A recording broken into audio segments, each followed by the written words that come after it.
2 with Samantha. So hang tight, guys.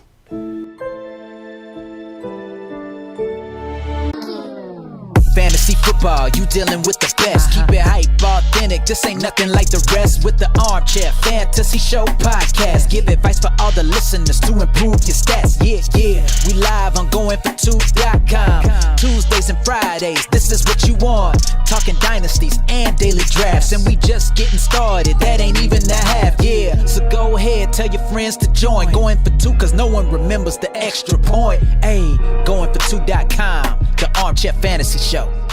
What is going on, guys? All right, welcome to episode 164 of the Armchair Fantasy Show. I'm your host, of course, Jeff Lambert. You can find me on Twitter at JeffLambert77. We are live every Wednesday and Friday night on Facebook Live, Periscope, YouTube, and now Twitch as well. Syndicated at all major podcast networks and streaming in the Going For 2 app for iOS and Android. I'm here as always with my co-host, Mr. Ryan Steerfoss. Ryan, how you doing tonight? Dude, fantastic. We had football. My boy Lamar got Offensive Player of the Week. Everything in the world's right. Yeah, you are much happier than me because my team unfortunately could not pull out the victory, but we had football, so that's definitely a plus. Well, I didn't get to watch my team in the fourth. My starters in the fourth quarter, so I understand.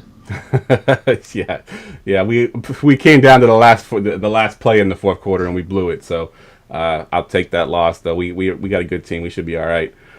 All right, I mentioned at the top there, we have Samantha, and I forgot to ask how to say your last name, so I'm not even going to try it. Samantha from the New York Post.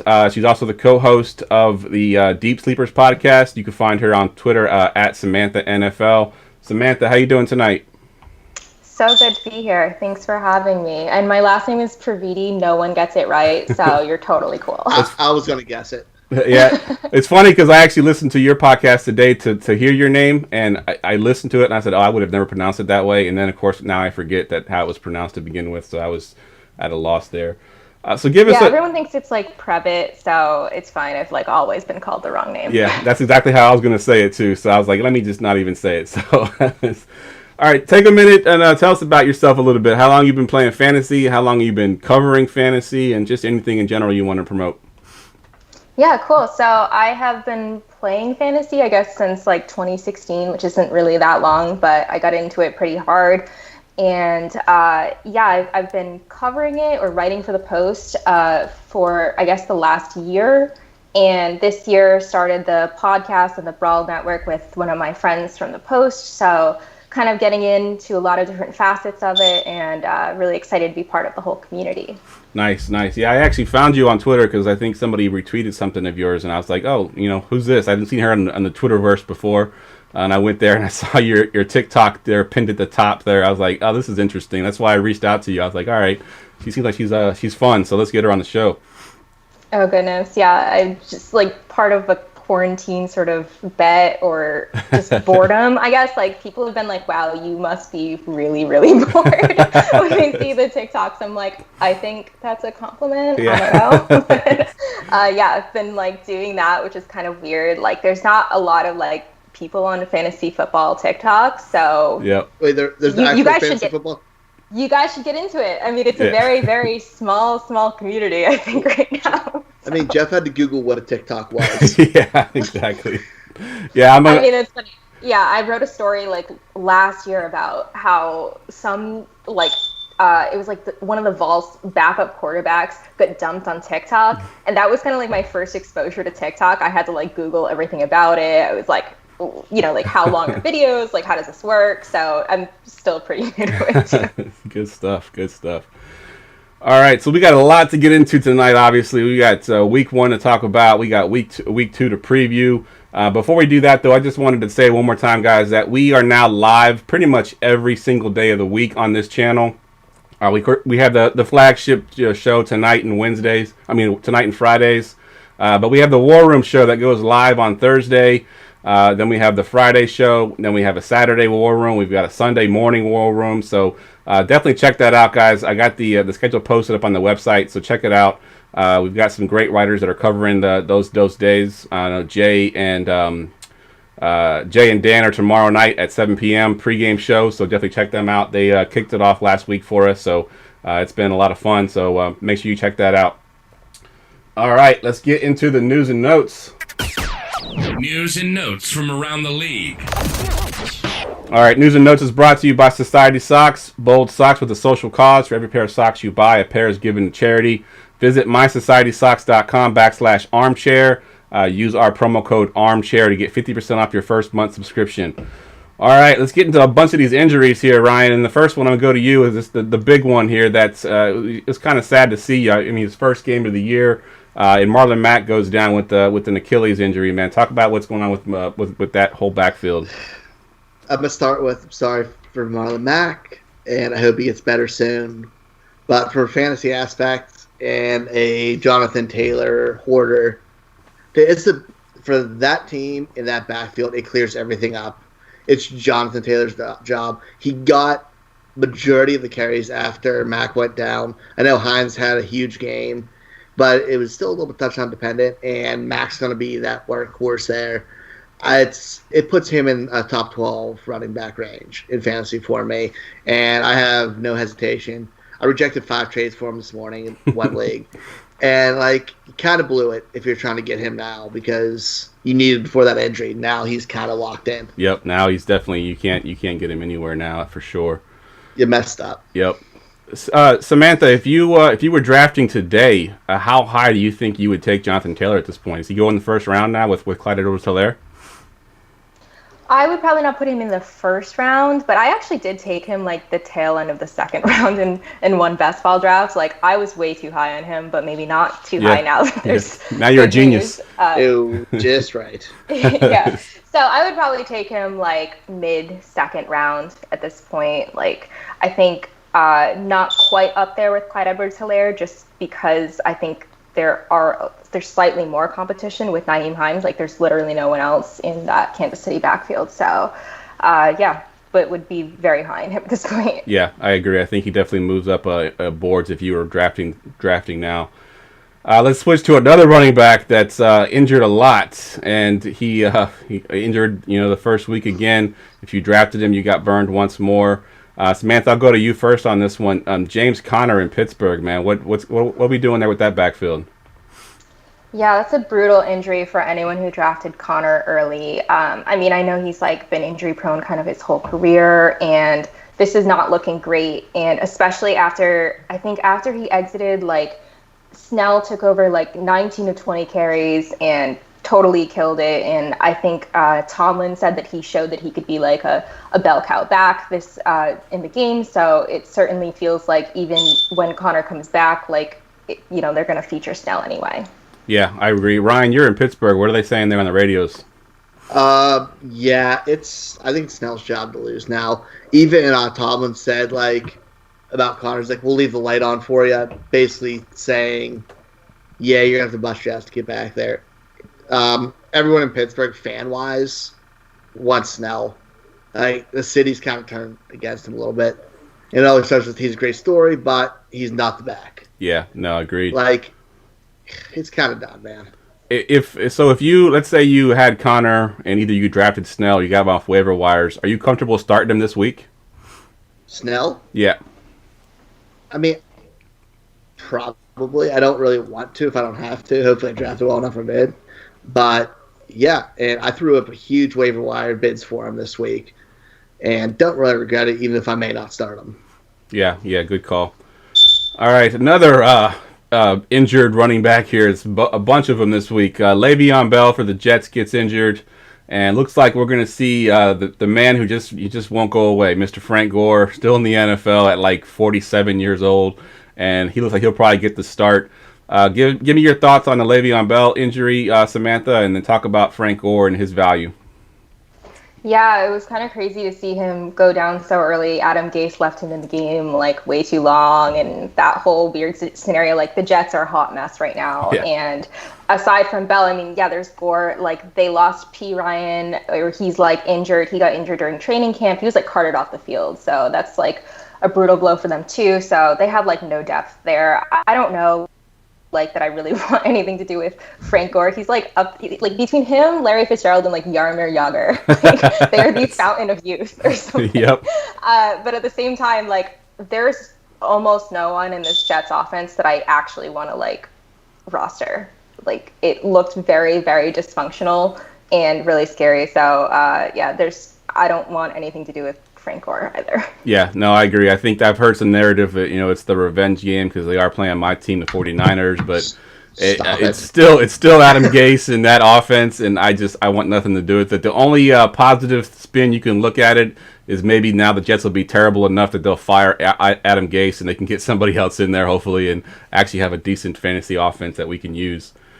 Ryan, what are your thoughts on the Le'Veon Bell injury? Anything you're doing with this offense? No, other than, I guess, it was crowned before he was showing up on injury reports now, too. But no, it's bad. It's a bad offense.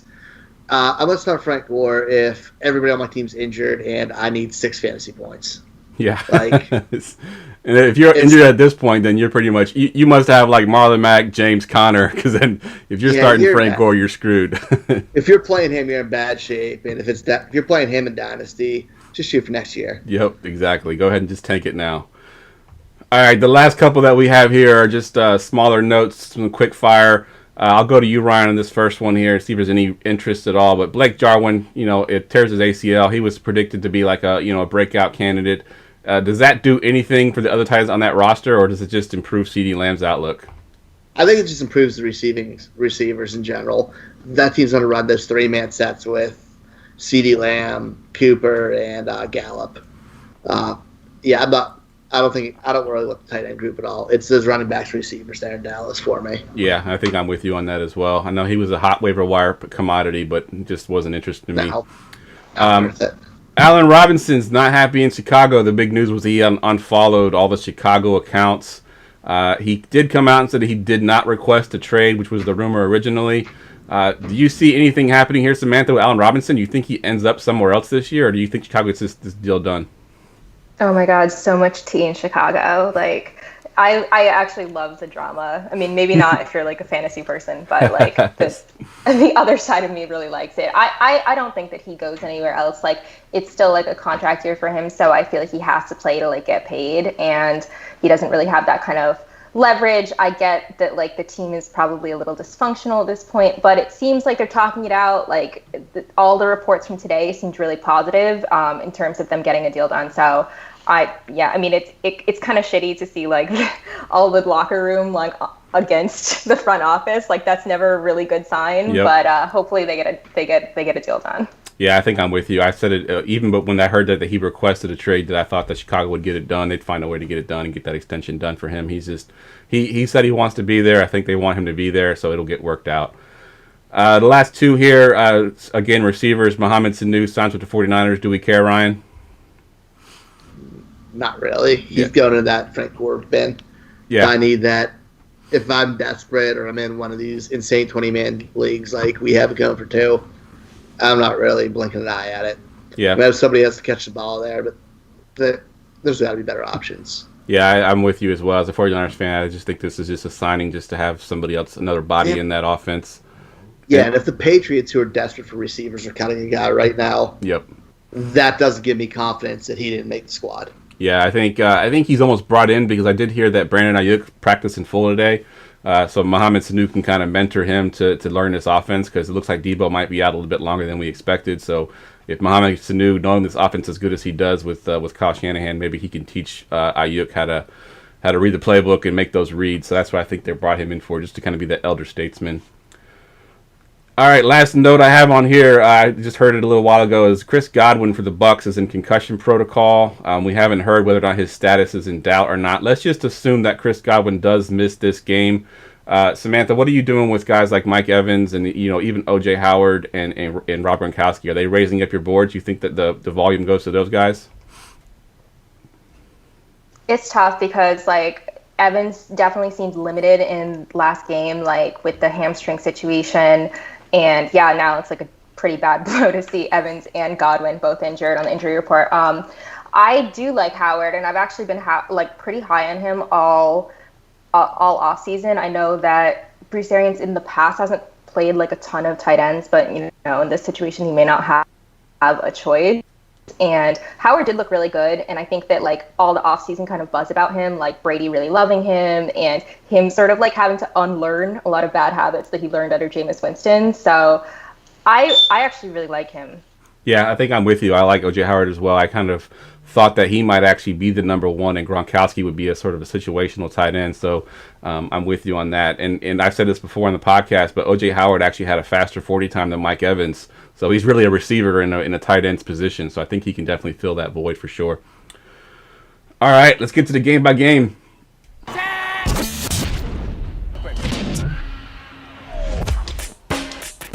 This week's game by game previews. All right, guys, the way this works, if you haven't been here before, we're going to go game by game. We'll have a few featured games that we'll all talk about that have some fancy relevance, and there'll be a few games I just assign one of them to talk about, go over a few of the topics, and then we'll get through all these games tonight. So the first one on the board, of course, is tomorrow night's game. The Bengals at the Browns. It is one of our featured games. So, Ryan, I'm going to go to you first on the Bengals side of things. If you're a Joe Mixon owner, how worried are you right now after his last week's performance? I'm not worried. I mean, so the Chargers have a pretty good front seven on their defense with like Melvin Ingram, Joey Bosa. So I like what their defense is. It's really good. They went kind of heavy trying to get Joe Burrow involved in that offense, see how it works with him.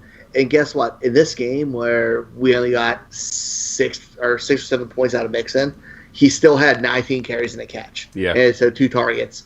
So that's 21 opportunities there for him if he put the targets and carries together. I love that for a running back. It's going to come. That offense is going to get better. They haven't got to play together yet, which means more red zone opportunities. You had a touchdown on the 69 yards. You're ecstatic as a fantasy owner. I'm cool with Mixon. I'll try to buy him if I can. Yeah, I agree. I think he's in a buy low situation right now where people are kind of upset about how he played week 1. But you're right. I mean, the volume was there. Just the room to run wasn't there because that defense is actually pretty decent. It's really and it's not talked about as a good defense. Yep. I don't understand. It's because of the Chargers. I don't know why. They just don't get the same respect as other teams do. Samantha, going to the Browns side of things, Baker Mayfield, he was kind of picked as a post-hype sleeper, after last year's hyped-up season. He didn't look very good. He's got some receivers down there a little upset that that they want out, like OBJ and such. What are you doing with Baker Mayfield? But more importantly, what are you doing with some of the people that are on that team that are pretty high up there, like OBJ, Jarvis Landry, and those kind of guys?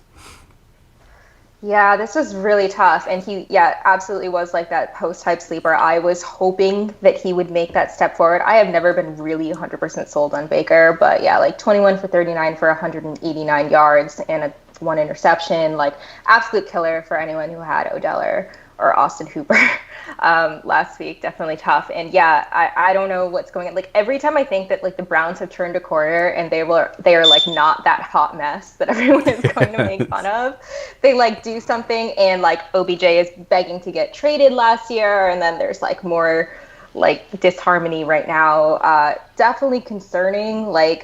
Even the running backs, I thought Chubb was going to be really, really safe this year, and then Hunt gets that extension, and I'm really not sure what to make of this whole offense. I was very low on Hooper going into the season.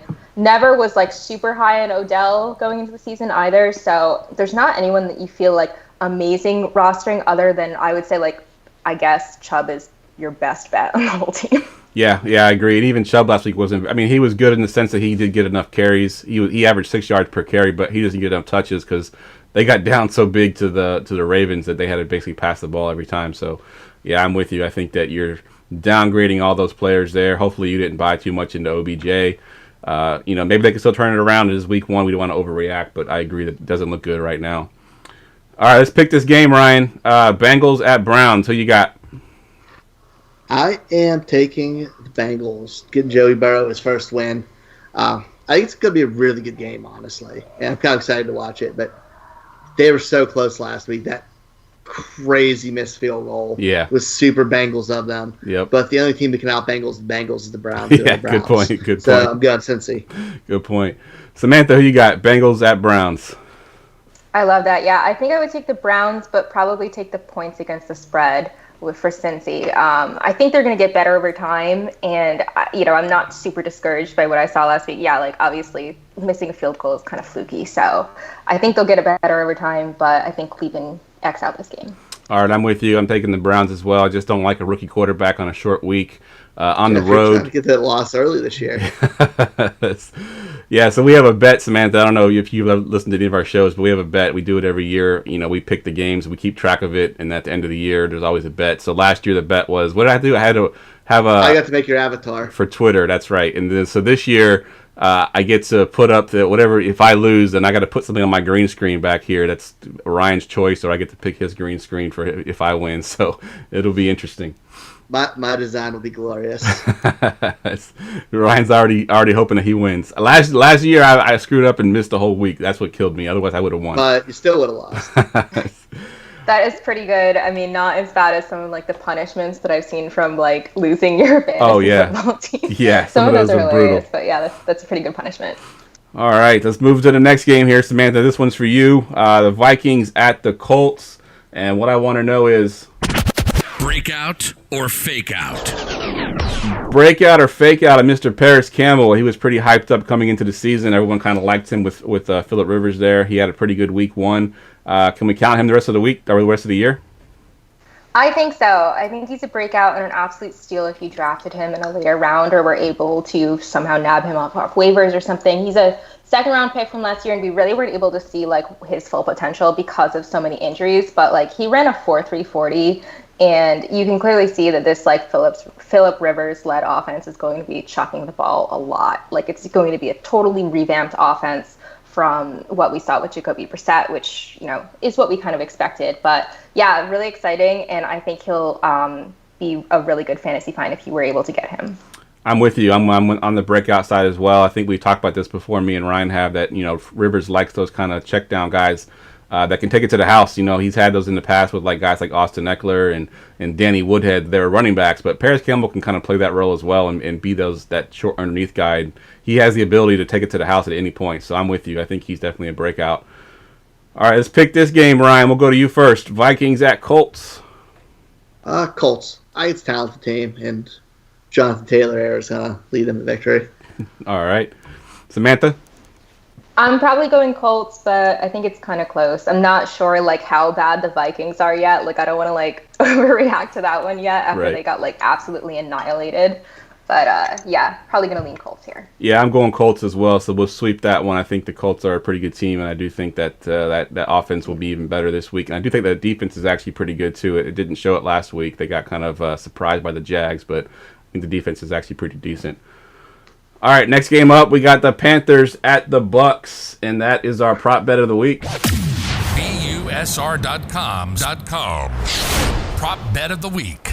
All right, prop bet of the week, of course, is brought to you by BUSR Sportsbook. Bet on everything from horse racing to the 2020 election to the NFL.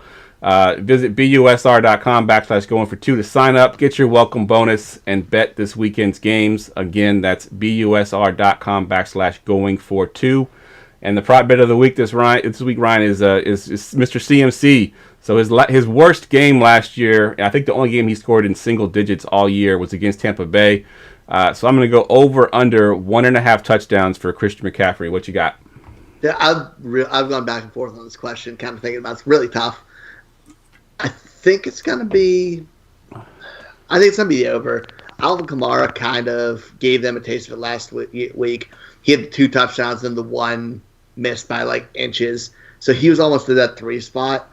I know the Bucs have a surprisingly good defense, but CMC is one of the best in the business, and they showed some weakness to that receiving style running back last week. Yeah, I think I'm with you on that as well. I think I'm going to take the over. It is a tough choice because, I mean, it's not the same offense that he was in last year, and he wasn't used even as much as he was last year in week 1. He just happened to get 2 touchdowns, so it's a tough call, but I do think that he had 20 touches to do it. I think we can get more we'll obviously get more touches out of CMC. Yeah, definitely. All right, let's pick this game. Panthers at Bucks. Samantha, I'll go to you first this time. Oh, goodness. So a lot of people don't know this. I'm a Carolina Panthers fan. So, yeah, it's very random. I grew up in New England. But, yeah, I mean, Tampa's favored by a massive margin here. I'm going to have to go with them, but straight up. But I would probably take the Panthers against the spread.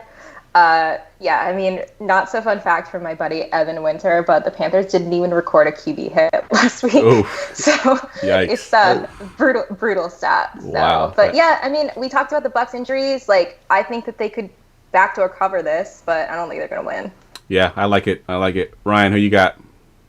Yeah, staying with the Bucs. I think they're still, even with all the injuries, a more talented team, even though my love for DJ Moore and McCaffrey, but like other than that, there's no defense. It's one-dimensional team. I don't think they have a chance. Yeah, I'm going with the Bucs as well. I just think that they are the superior team, and I do think Tom Brady, has a little bit of a comeback. He looked old last week, but there's one interesting stat about the Panthers too that I have, and I think everyone all summer was like, "Oh, Mr. Checkdown, Teddy Bridgewater, he's going to just throw underneath all day." He actually had the most, as far as percentages go, the most deep passes last week in Week 1, as far as percentages to his attempts. So he's tucking the ball down the field. Hopefully, some of those guys can catch those passes and turn that into some points and make this a fun game to watch. But I'm taking the Bucs here. Next game is Rams at Eagles. And Samantha, this is your game. And my question to you is Cam Akers. Everyone was hyping him up, and Malcolm Brown comes out and just basically shows him up. Are you holding on to Cam Akers in redraft leagues? Oh, God, what a mess. Yeah, I actually considered dropping him in one league. It's a shallower league with not a big bench, and I was like, oh, God, it looks bad for him. I mean, we kind of knew going into this that this was going to be some kind of, committee, I think, at least for the beginning part, with Henderson also mixed in. It looked like more of a two-headed committee, but Akers saw 14 rushes for 39 yards. For those of you who are not good at mental math, that's 2.8 yards per carry. So not that great. Yeah, I guess Brown is the guy to roster at this point, and I would start him this week if I had Brown. I'm sitting Akers obviously until we see something to the contrary. Yep. Yeah, I'm with you as well. Obviously, you're keeping Akers in your dynasty leagues, but redraft leagues, I don't think he's someone you have to have rostered. If you could have got one of those top running backs, the Nyheim Hines or even the Benny Snells or the Malcolm Browns for that matter, I do think you can drop him and add one of those guys because Cam Akers may not get it going until week 7, 8, and who knows if Malcolm Brown plays the way he did last week, he may not ever get that job up. All right, let's pick this game, Ryan. Who you got? I'm going the Rams. Yeah, I don't know if I hesitate as much. I don't believe the Eagles' offensive line. I know they're getting Sanders and Lane Johnson back this week, but the Rams look really good. Their play calling look like it used to be. The defense is really good. They're a good overall team. So give me the Rams. Agreed. Samantha, who you got? Also taking the Rams. Yeah, Philly looked atrocious. I did not expect them to look that bad against the Washington football team. I know they're really injured and they've got a million sort of things going on, especially in the receiving core. But yeah, I'm taking the Rams here. Agreed. I'm taking the Rams as well, so we're going to sweep it. Ryan, you got the next game, the 49ers at the Jets. Of course, my team lost last week and didn't have much fancy relevance other than maybe Raheem Mostert. Even Kittle had a bad game. But I got a question for you. Breakout or fake out? Breakout or fake out, Mr. Robbie Anderson, who I know you loved. If it was last year, maybe it was the year before, I know you loved him. He's now got a quarterback that can give him the ball, maybe? What team's Robbie Anderson on out of these two? Oh, my God, look what I did. I just noticed a second ago, too. Yeah, and I did that. I did that in the waiver wire article, too. I don't know why I did the same thing. Yep. Dude, because he was just a staple in the Jets. He was. Did you mean to say Jamison Crowder, maybe? That's a breakout. Yeah, we'll go with that one. Jamison Crowder. That's what I meant. Good save, Samantha. Jamison Crowder, breakout or fake out? I think it's a little bit of a fake out. Not to the full extent. I think he's a good player, and I think he gives you great PPR value. Him having the yardage in final production, we saw this week, I don't know if I fully believe, but him getting volume and being a consistent week-to-week play as a wide receiver 3 or flex spot, I'm completely cool with. Yeah, I agree. I think it's a PPR play for sure, and I did these show notes in the middle of the night after work, so I apologize for Robbie Anderson. I didn't even realize it. I do like Robbie Anderson, though. Yeah, I do like him as well. I like his volume, but yeah. All right, let's pick this game. Anybody going with the Jets? I didn't think so. I love the pick against the Niners, but Not this week. Not this week. Yeah, the Jets are just that bad. All right, sweep it. We're going Niners there. Samantha, you got the Bills at the Dolphins, and the question I have for you is Zach Moss versus Devin Singletary. They both only had 9 carries last week. Josh Allen, the quarterback, had 14 carries. If you had to have one of these guys, which one do you want, or do you want either one of them? It's tough because I actually really like Singletary, and I have a lot of a decent amount of exposure to him. I kind of drafted a couple of leagues kind of earlier. I think they're both flex options this week. They're kind of in like the same range, which is probably a little scary for fantasy. But like I said, I think that they're good options this week. I'm not sure which one I prefer to roster long term. I mean, I guess like Zach Moss and Dynasty would be a little bit of a better play. But I think like Singletary is also still really, really talented, and I thought that he had breakout potential last year, and can still be very productive in this kind of like offense that I think is going to be pretty run heavy. Yeah, I'm with you. I think that it's going to be tough each week. Some people actually own both of these guys, and trying to pick which one's going to have the big week is going to be nearly impossible. I think it'll be sort of a hot hand approach, but if you have one of them, you'll probably start them in your flex, and I'm okay with that. I do think that they're going to be good enough that they both can be viable. All right, let's pick this game. Ryan, Bills at Dolphins. Who you got? Bills. I think Bills are still a really good football team, and Dolphins just are not. Plain and simple. Great analysis there. Great analysis. The Bills are good. Dolphins are not. I mean, I don't know what more I could say. I could I talk love more it. about the players, but they're just not a good football team yet. I love it. All right, Bills at Dolphins. You going with the Dolphins here, Samantha, or you got the Bills? Oh God, no! I gotta go Bills. I thought I was like somewhat like a glimmer of hope that the Dolphins would look a little bit better this year, but Fitzmagic kind of looked lost without Parker kind of as his security blanket, and that whole thing. I just don't think they're a good all-around team. So yeah, taking the Bills. Yep, I'm with you. I'm going with the Bills as well. Jags at Titans is up next, and this is one of our featured games. Ryan, I'm going to go to you first on the Titans side of things. You know, my former man crush here, Mr. Corey Davis, that I ended up giving up last year. And then, of course, now he comes out and has a big game week 1. Are you buying Corey Davis? Not really. I think it's a sell time for him because, like, this is one of the best games he's ever had. I know for third year, fourth year breakout. It used to be third year until Devontae Parker had it last year for his fourth year. But I'm still not there. I like A.J. Brown more. Is Ryan Tannehill going to have 43 pass attempts a game this year? No. If that happens, that team's not going to be winning football games. I don't have faith in him doing that. I know he had 7 targets, but everybody else, we had 6 out of Humphreys, 5 and 4 out of A.J. Brown and Johnny Smith, who are – it could fluctuate every week. I don't have any confidence there. Gotcha. And I had a question on YouTube. Kyle wants to know who the hell decided Jags Titans is a featured matchup. So my featured I almost asked. Well, my featured matchups aren't necessarily because they're good games. They're featured matchups because they actually have fantasy relevance. I mean, I'm not going to talk about a team that you're starting who you're starting. These are the decisions that you got to make, I think. And Corey Davis is one of those decisions. That's why I pick it as a featured game. So sorry, Kyle.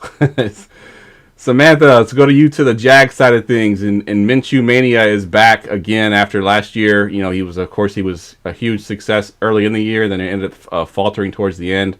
Are you buying Minshew, and are you upgrading his weapons out there like Laviska Shenault and DJ Shark? I was really excited to see him perform well in week 1. I mean, last season, I don't even know if you can count last season like against Minshew, given how just like the season played out. Like, I don't think he thought he was going to be starting at any point in that season. And they kind of just threw him out, and he's like, a 6th rounder, whatever, from a small school.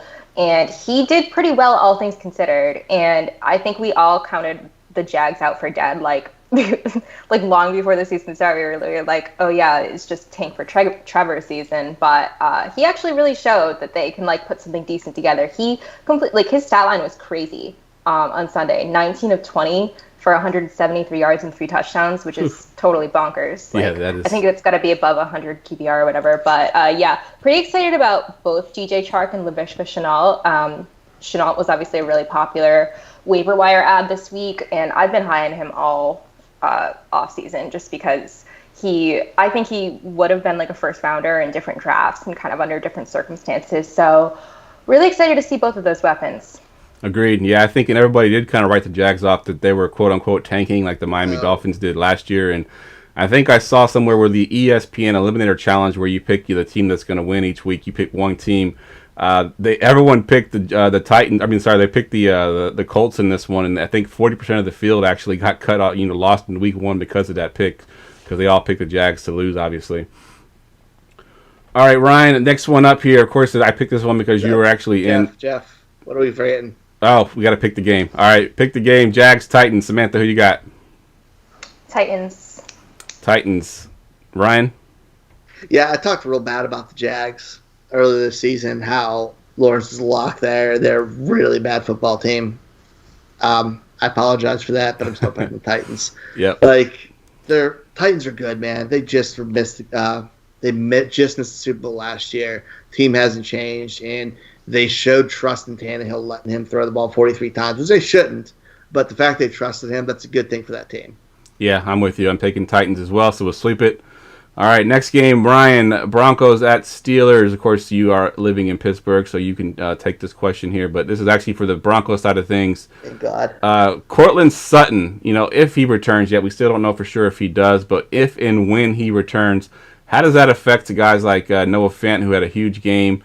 Even Jerry Jeudy had a nice little game there. He had some good targets, had some big drops. But how does that affect those guys?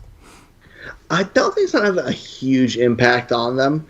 Maybe Fant around the red zone a little, but they lost Philip Lindsay, was hurt. Tim Patrick's had 5 targets, which can disappear pretty easily, and we don't have to worry about it. And same with Deshaun Hamilton, who was in there more than he should be as well. He got those 8 targets just between them.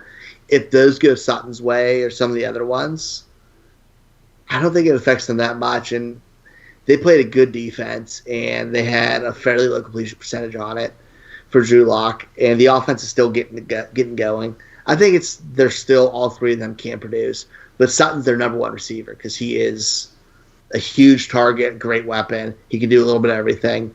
He's someone Drew Lock showed he trusts. Yeah, I agree. I think it actually could probably open things up a little bit for those guys because they're going to have to double team Sutton, and it could make it even better. Maybe not as many targets, but more efficient targets for sure. Because Jeudy played the whole game in the slot. He played like 80% of the snaps in the slot. And obviously Fant's tight end, so he's on the inside too. They really didn't have an outside target, and that's what Sutton is. And he plays very well down the field in the red zone, so he doesn't need 15 targets a game to really give us fantasy value if you want him as a wide receiver too. So I'm cool with it. I think it helps everybody. Good stuff. Let's pick this game, Ryan. Who you got? On this game, I think I'm gonna go Broncos. I'm just feeling just because you're a Ravens fan, or because you actually think they're going to win. I think the Broncos are a decent team. I know the Steelers' defense looked unbelievable, and I don't want to applaud anyone on Broncos' offense this week. I think the Broncos are sneaky good defense and a little bit better offense. So I'm going to go the Broncos with the upset on the road. All right. Samantha, who you got? I think the Broncos looked better than I thought they were going to look, but yeah, I'm still going Steelers. They were lights out, and I think that they're just the overall better team at this point. Yeah, I think if anybody was doubting Big Ben or Juju this year, I think those are put to rest in week 1. I think they're going to be fine, so I'm taking the Steelers as well at home. All right, guys, quick commercial break. When we come back, we'll break down the rest of the game, so hold tight. What's up, everyone? Jeff Lambert here, and I want to tell you about Society Socks. Is your sock drawer kind of boring? I know mine is. Society Socks is a men's sock subscription company that sends 2 pairs of exclusively designed socks to your door every month. These socks are made of a warm, soft, and comfortable blend of combed cotton, guaranteed to make your feet feel and look great. At the office or the bar, your socks are sure to be a hit. You might be wondering, why are they called Society Socks? Well, that's the best part. Socks are one of the most needed and least donated items at homeless shelters. Society Socks aims to change that. With every pair of socks purchased, another pair of socks is donated to homeless shelters. So on top of receiving awesome socks every month and amping up your sock drawer, you're actively making a positive change in society. With 2 surprise pairs of socks arriving at your door every month, you'll begin to grow an impressive sock collection. Visit mysocietySocks.com/armchair and enter our promo code ARMCHAIR to get 50% off your first subscription. Put an end to boring socks and subscribe today. Again, that's mysocietysocks.com/armchair and use promo code ARMCHAIR. 'Armchair' and use promo code ARMCHAIR. 50% off your first subscription. Put an end to boring socks and subscribe today. Again, that's mysocietySocks.com/armchair and use promo code ARMCHAIR.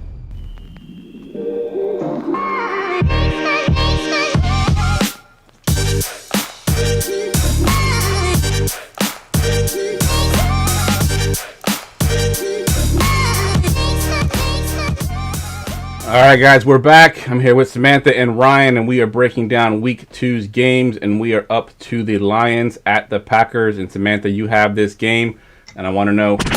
breakout or fake out?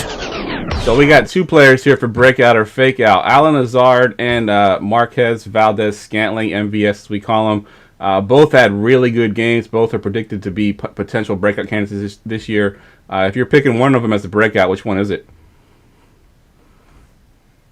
Oh, I think you're on mute. Whoops, sorry. It happens. I would say it's really tough to say right now. They both picked up touchdowns on Sunday. Marquez Valdez-Scantling was targeted slightly more than Lazard, who I was actually really high on coming into the season. So I'm going to lean Lazard just because I don't want to overreact too much to one game. I actually think that he could really emerge as the number 2 target in this offense, which has been kind of like a pain point for the Packers, who probably should have drafted a wide receiver this year. But yeah, it's been kind of a little tough figuring out who's going to get the touchdowns besides Devontae Adams receiving wise. I know that in years past, they've had MVS, Lazard, Equanimous, St. Brown, but yeah, if I've got to pick anyone, I'm probably still going to lead Lazard. Yeah, I'm with you on Lazard as well. And Kyle on YouTube, I know he's a Packers fan, and he mentioned that LaFleur designed more ways to get Lazard the ball, even more than MVS. He got more targets. But I think MVS, if I'm not mistaken, I didn't see this game, but he had 2 really bad drops in this game too, which we know Aaron Rodgers kind of holds grudges in that sense. If you're not catching the ball, he ain't throwing you the ball. So I think Lazard in that sense is definitely a breakout for me. Oh, you're on mute again. It's tough at this point because I don't know that I really trust either of them. Now I would liken the situation loosely to a DeMarcus Robinson, Sammy Watkins situation as the second receiver in the Chiefs offense. Right. Yeah, exactly. That's a good comparison. All right, let's pick this game, Ryan. Who you got? Lions at Packers. We got the Packers. Packers have a very good defense. Aaron Rodgers looked like he was a little bit rejuvenated. I'm not saying he's fully back yet. Not give you that yet, Kyle.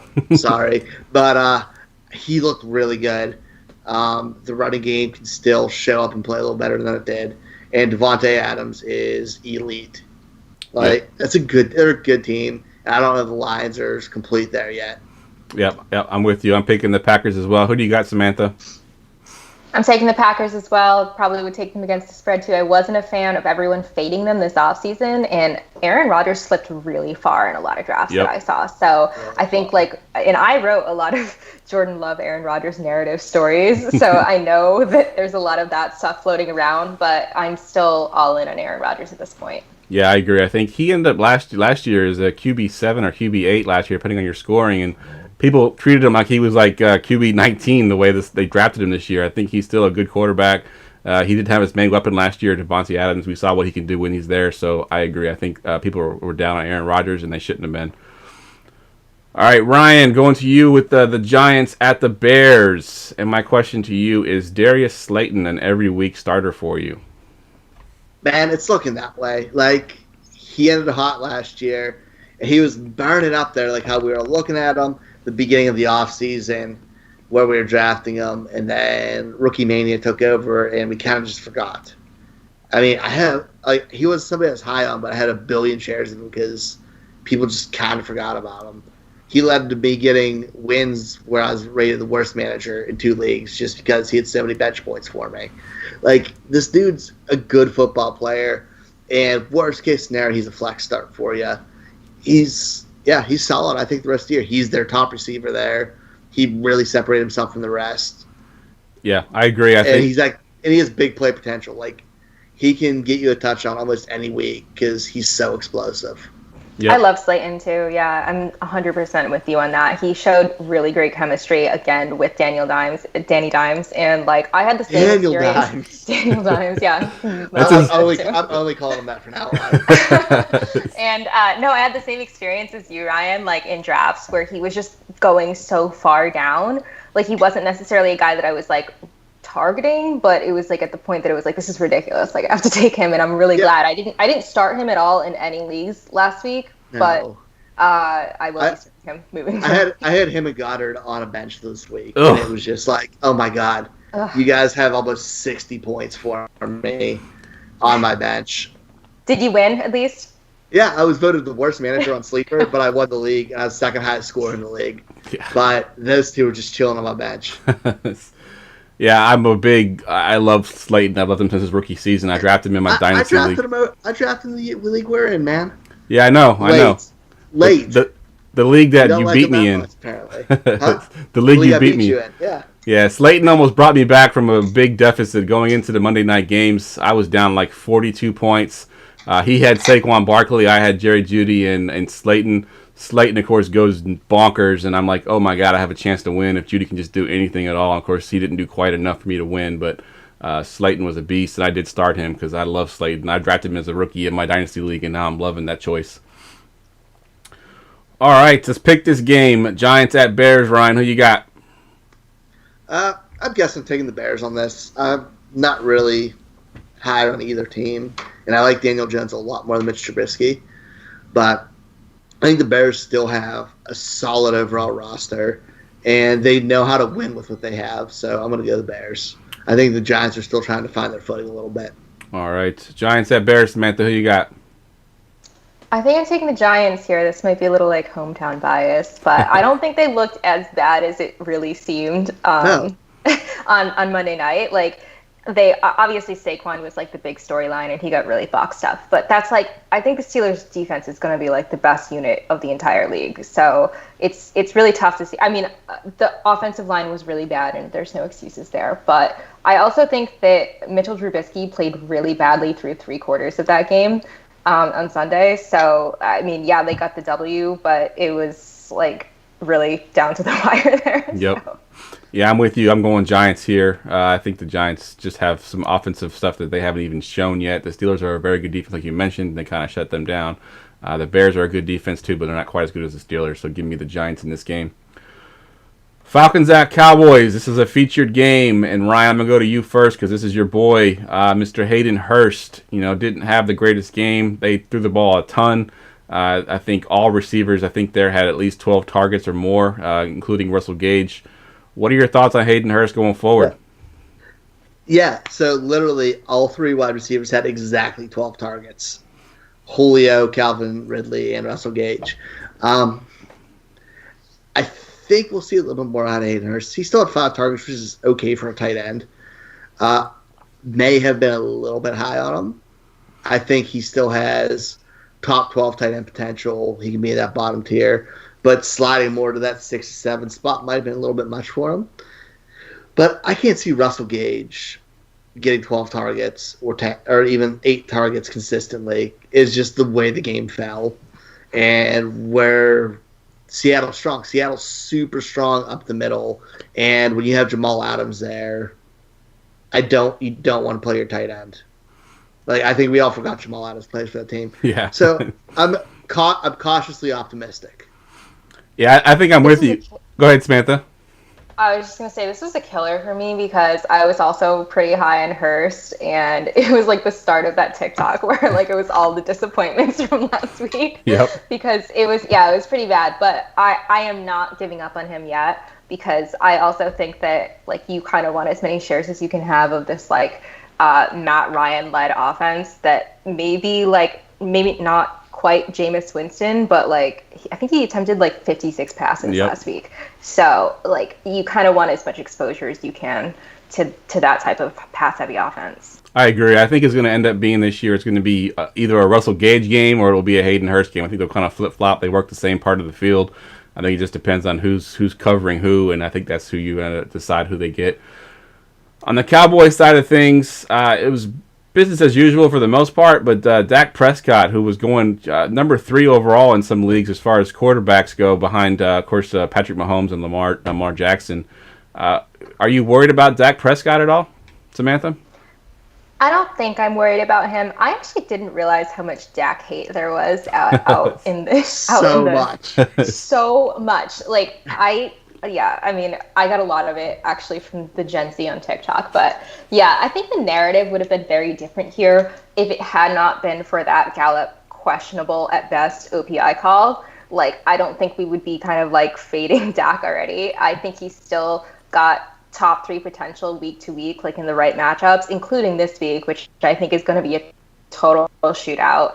Cowboys aren't really that great on defense. And they also lost Leighton Vander Esch last game, so I think that this will be a good spot for Dak to turn it around. Yeah, it's definitely a bounce back spot for him here with the Falcons. What are you gonna say, Ryan? If that touchdown would have counted, that would have took him to QB9. Wow. So yeah, that touchdown was a killer for a lot of people, including the Dallas Cowboys. Probably higher, because I didn't include the yardage. Like, that's right there where you want him. Yep, and I think it's just because it is Dak Prescott. He's getting the hate, like you mentioned. I think it's that Cowboys quarterback that, if you're a Cowboys quarterback, you're going to get the hate for some reason. All right, let's pick this game, Ryan. Who you got? Falcons at Cowboys. Oof, this is probably one of the harder ones we had. Both are really good teams. Both have explosive offenses. But I'm feeling Dallas at home. That new stadium, they have like 30% of their crowd, which is 100% more than every other NFL team. And I still believe in Dak in that offense. I know everyone hates on them, but they're a good team. And I have a good feeling about this one. I don't have much more to say about it. Sorry. All right, Falcons at Cowboys. Samantha, who you got? I'm taking the Cowboys. I think this is going to be a shootout. I think they had the highest point total at like 53 points this week. Yeah, so it's going to be a fun game for fantasy, and I think the Cowboys turn it around and get the win. All right, I'm with you, so sweep it, Cowboys. All right, we're running against the clock here, so we're going to go quick fire on these last couple ones. Samantha, we'll go to you on this next one. It's the Washington football team who surprised everybody, basically, going to the Cardinals.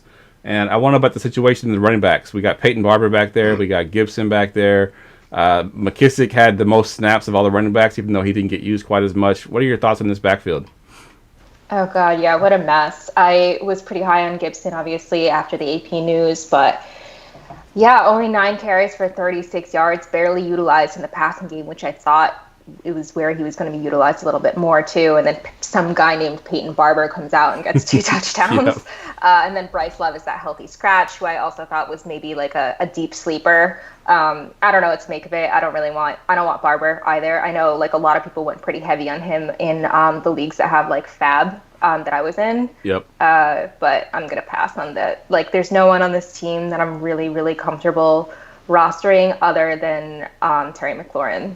Yeah, I'm with you on that one. Let's pick this game, Samantha. Who you got?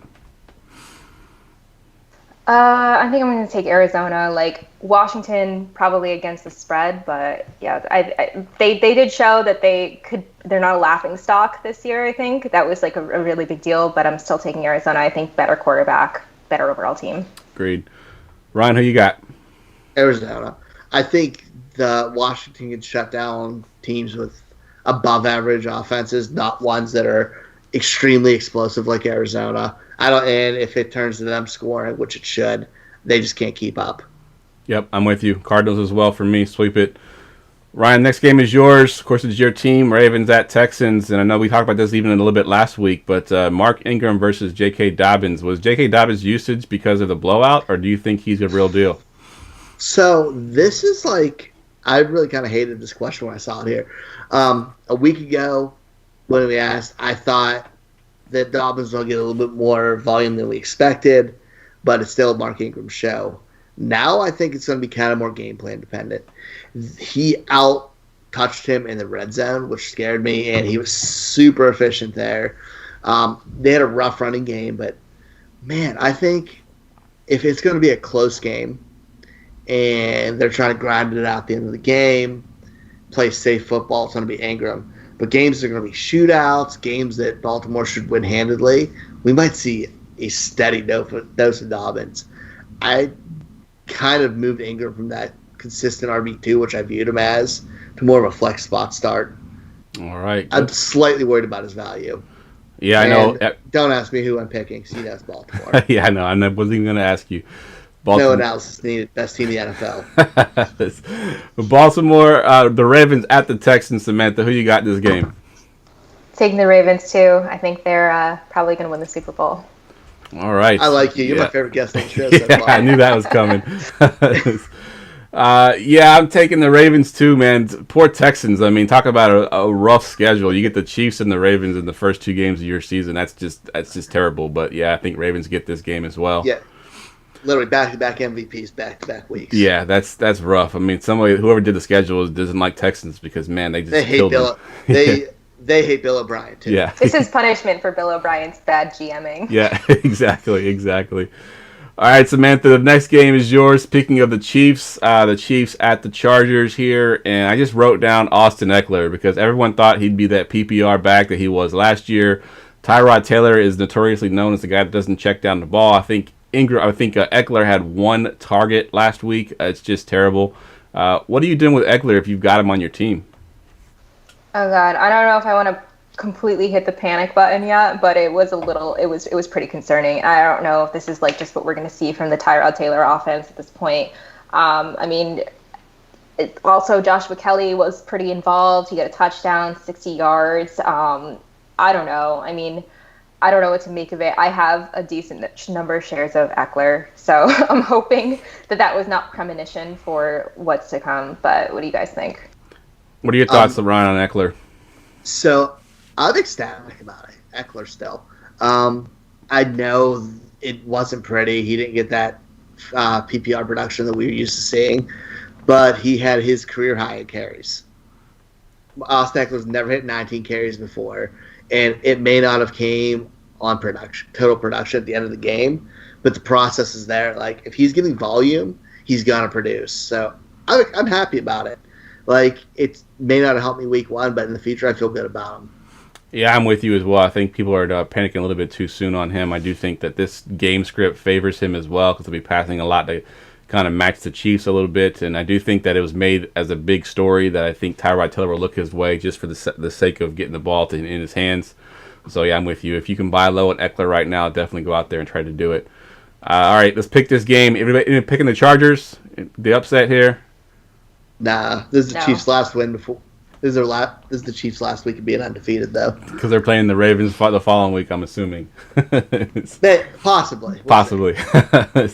All right, we got 2 games left. Patriots at the Seahawks here, and this is one of our featured games. And I know, Ryan, me and you both love N'Keal Harry, with Cam Newton coming in. He showed some flashes on one drive. I think he had like 4 or 5 catches on one drive. Then he had that terrible out of the end zone fumble. That's the worst rule in the NFL, I think. Are you worried about N'Keal Harry at all going forward? No.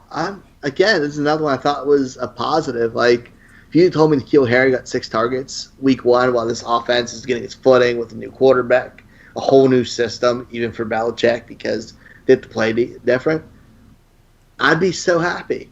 I didn't expect him to be a superstar right away. Just wanted to see him being involved in that offense for me to get confidence there. So I'm excited about it. Yeah, I think where you got him, too, if you drafted N'Keal Harry, you got him as your wide receiver 5 or 6, I think. Yeah, you're not starting N'Keal Harry anyways right now. You want him for upside, and volume leads to upside. Yep, agreed. Volume plus talent equals upside. Agreed. Like, I like it. I'm happy about it. All right, on the Seahawks side of things, Samantha, Mr. Old Man Greg Olsen, who we all wrote off when we saw him go to Seattle, we're like, oh, he's just going to go there and basically be a blocking tight end for this team. And he came out and I think he was a top 11 tight end in week 1. Is he a top 15-ish tight end rest of the season, you think? No, sorry, that was my smoke alarm, by the way. No, I sell that statement. They did pass a ton on early downs, which was like really, really surprising for the Seahawks and Russell Wilson. But Olsen's 35, and I just don't see it happening. Like, he could have a touchdown every, 5 or 6 weeks and occasionally get into that range, but not rest of season. And he hasn't been a fantasy relevant tight end since like 2016, so I'm just not seeing it here. Agreed. I think his injury bug will come back to bite him eventually. He was healthy this entire game, which I think did help him. And you're right. I mean, this was a high-scoring game right here. So I do think that was what kind of got him into that top 15. All right, let's pick this game. This is a tough one, Ryan. Patriots at Seahawks. Who you got? It's Seahawks, man. Russ was playing at MVP caliber ball. I know Cam's been there, done that. But, dude, the Seahawks have been a good team for a while. They're cohesive. Everything works together. And it's Russ who's the difference, man. That dude he's another person that people don't give enough respect to. It's not at Dak level where we hate him, but Russ is as close to being that top tier quarterback as you can get. And somehow people just sneak over him, dude. And he has good weapons for a change. Yeah, it's crazy how efficient he is. Every year I hear the argument, we can't maintain his efficiency. He can't maintain it. And he I think at one point he had like 14 or 15 completions in a row where he didn't, have an incomplete pass. Yeah, just fucking accept it, man. Yep. Russ is phenomenal. Russ is Drew Brees that can run, basically, is how I compare him. Yeah, he's that good, and nobody cares. Yep, exactly. I care, Russ. All right, Samantha, Patriots at Seahawks. Who you got? Yeah, I'm taking the Seahawks and Mr. Unlimited, or whatever he calls himself. Love it. I can't call him that. Yeah, it's tough for me to pick the Seahawks. It really is, because I'm a 49ers fan, and it's tough to pick them. And usually, if this was a home game, in a regular environment, I think it would be hands down Seahawks. But the fact that they won't have their 12th man there helps the Patriots a little bit. But I do think that the Seahawks are just too good right now, and I think that Patriots team will struggle on the road. So give me the Seahawks as well. All right, the Monday night game, Saints at Raiders, another featured game. And Ryan, I'm going to go to you first because I know me and you both were kind of high on this guy, and he didn't show up. Mr. Bryan Edwards, the rookie for the Raiders. What do you think of him going forward? So, I think the Bryan Edwards hype may have been soon. He was good. He's a later third-round pick, or he's second or third. But Henry Ruggs is their top dude they picked. And this offense goes through Darren Waller, who did it all of last year, had 8 targets this week, shows that's what's going on, and Josh Jacobs, who proved what a freaking horse he is, running the ball. I don't think they're going to pass a lot. I think Edwards is going to have a role. He's more of a dynasty play than a redraft for me. I like him, just not yet. There has to be an opportunity where he's going to see targets. Unfortunately, it's probably going to have to come due to an injury for him to be really fantasy relevant, which you don't want to see, but it could be the truth with him, at least this season. Yeah, I did see a stat that he actually played more snaps than all the receivers on the Raiders team, which is a positive sign. He was on the field quite a bit. He just didn't get those targets. So I do think it's a vital situation right now. If you got an owner that has him, that was hoping he'd be a big play guy in Dynasty, maybe you can go out and get Bryan Edwards cheap right now. But I do think that they will use him eventually. He will get it. So yeah, Bryan Edwards is a buy low for me. With you mentioning that, it kind of reminds me of the Miles Boykin thing, where he led the Ravens in time on the field last year, even though he didn't really do much in the passing game, because he's such an aggressive, really good run blocker. It keeps him on the field no matter what. Yep. And that's kind of where he is right now, I think. So I think it's just be patient. We might be a year away. Yep, agreed. Going to the Saints side of things, so when we had the news and notes, people were asking me about Michael Thomas and why we didn't mention Michael Thomas. I saved it for this one. So Michael Thomas is going to be out for a few weeks, and we're looking at that offense. We got Jared Cook there, of course. Emmanuel Sanders is new. Traquan Smith. Who picks up the slack? Like, if you had to add one of those guys right now, Samantha, which one do you want? I guess it would be Sanders. He scored last week, and I think, he was probably the most rostered, like the highest rostership going into this. Traquan Smith, obviously a very, very popular waiver ad. And Jared Cook was drafted in, I think, almost every league. But yeah, Cook was one of my bigger regression candidates this season because he had 9 touchdowns on 700 yards, which is like totally bonkers. But I said that before knowing that like the reigning offensive player of the year would be out for multiple weeks. I think that they just kind of all benefit. Like they're going to get like, no, I don't think Sanders or Smith is going to become Thomas all of a sudden. So I think it's just kind of going to be like spread around. And but I think they're all going to really benefit just because the Saints are just so pass happy and those targets have to go somewhere. Yeah, I'm with you on that one as well. I do think that they all kind of benefit a little bit more. I think Traquan Smith, I've been holding him on my Dynasty roster for a couple of years now, hoping for that breakout. If he's going to do it, he's got to do it now because it's basically his time to shine, or it's going to be pretty much it for him. Sanders, of course, I got a special place in my heart for him. He played last year for us. He was awesome. I think he's one of those guys that just runs great routes, and he gets open, and Drew Brees will find you if you're open. So, yeah, I think both of those guys are going to be great. All right, let's pick this game, Ryan. Saints, Raiders, who you got? Saints. Even without Michael Thomas, the Saints are good. Like, they're one of the top 3 football teams in the NFL. Like, they're fantastic. There's no real weakness. Even without Thomas, they have the weapons to put up points on offense. And obviously, Drew Brees, who's not really slowed down a lot. So give me the Saints. All right. Saints, Raiders, who you got, Samantha? Also taking the Saints, and I would take the Saints against the spread. All right, I'm with the Saints as well, so we're going to sweep it. All right, that wraps up all the games for the week. We got a couple listener questions if we can get to some of these before the show, before the show's over here. So Ryan, I'm gonna go to this first one to you because this we had a good debate in our Going for Two chat room over this one. So this it's at Saxy Sunsets wants to know. So in his work league, he's leaning towards starting Joe Burrow over Deshaun Watson at QB. He says Watson tanked the first half versus Kansas City. I'm concerned the Ravens defense will do the same thing.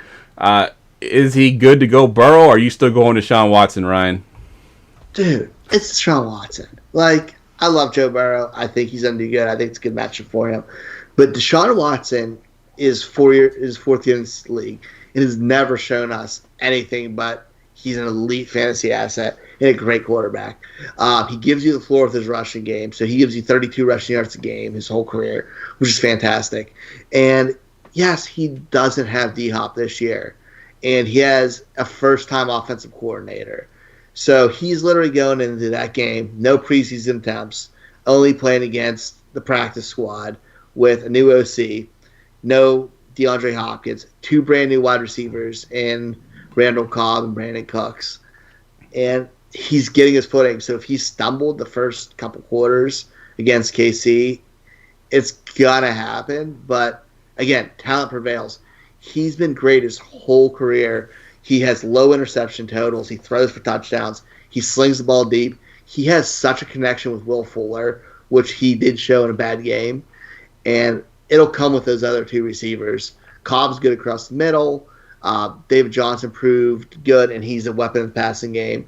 And Brandon Cooks has spread the field. It's just a matter of time till they click. I know it's a really tough matchup against Baltimore, but they're going to have to score a lot of points to even stay in it. So even garbage time, he's going to have it. And do not sell him right now. Yes, don't. Even if he plays rough this week, don't sell him. Agreed. Because you're getting ripped off. All right, question number 2 comes from PD Dirks on Twitter, and he has 3 quarterbacks here. He can start Burrow, start Minshew, or he can pick up Trubisky and start him. Which one of those 3 quarterbacks are you starting? First of all, if you're starting one of those quarterbacks, you're probably in trouble. But if you had to start one of them, which one is it, Samantha? Yeah, that's kind of a brutal situation to be in right now already in week 2. I am not picking up Trubisky. No, like I said, I think he played like trash for 3 quarters, and I was like already calling for Nick Foles to be put in. So, yeah, I think I'm still playing Minshew at that point. It's close between Minshew and Burrow, but I think I'm probably still going to lean Minshew. I think that he has a lot of upside. I think Burrow does too, like longer term, but also that offensive line didn't really look that great for the Bengals, and they have a lot of like loose ends. Like they're still like, you don't just go from like being like first overall pick to like start them a winning team in one season. So I think it'll take a little time for him to get there. Yeah, I'm with you on that. And I mentioned earlier it's a short week too. That Thursday night game is tough for veterans. It's even tougher for a rookie, especially a quarterback. So I'm with the Minshew pick as well. Ryan, next one's for you. He wants to know, very easy question here: Scott Miller or Mr. MBS, Marquise Valdes-Scantling? Which one are you taking if you had to start one of those 2 guys? Oh God, this is gross. I guess Scott Miller. I think with Godwin out, he has the opportunity to get some volume, and Brady liked him a lot. There's a lot of mouths to feed there, but I don't trust MVS, so I guess I'm gonna lean Scott Miller, even though I'd hope the Wire has better options. All right, I'm with you on that one as well. And we're going to have to skip a couple of those questions here. We'll go down to this last one because I think this is a good conversation to have because we kind of mentioned both these guys on the podcast tonight. Going for Two's own, the B League says on Twitter, rest of season, Darius Slayton or Odell Beckham Jr.? And he says not a joke right after that. So Samantha, which one of those 2 guys do you like rest of season? Okay, I did talk up Slayton a lot tonight, but I'm still going to go OBJ. I would say don't overreact quite yet. I still think at a minimum, OBJ puts up like wide receiver 2 numbers, and I think that's kind of like Slayton's realistic like ceiling at this point for the rest of the season. Like, and that would be a really good season for him, especially where you probably drafted him in like the 11th round or something like that. So yeah, don't overreact quite yet. I think Slayton's going to be a rock star, but OBJ is still OBJ. Yep, I agree. Ryan, what are your thoughts on that one as well? I want to get your thoughts on that one. Everything she said about Slayton being a rock star and OBJ still being a better, safer option. OBJ in a terrible game where you could tell he was seriously shook up. He has two all-pro corners on that team that he was facing. He was still targeted 10 times. So we had Baker force-feeding him the rock. It's got to get better, man. He isn't going to be facing Marlon Humphrey and Marcus Peters every week.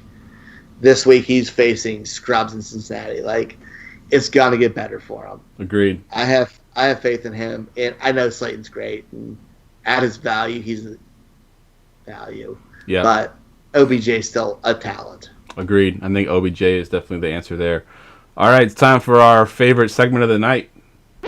Get ready for GoingFor2.com's Forgotten Fantasy Player of the Week. All right, Samantha, you almost spoiled the surprise pre-show when you told us who you had, so we'd like to know who you have. So give us your forgotten fantasy player. This is funny. This was like I couldn't decide between these two guys. I'm going to go with Doug Martin, the 2012 first-round pick for the Bucs. Muscle hamster, the Juggernaut, like great nicknames.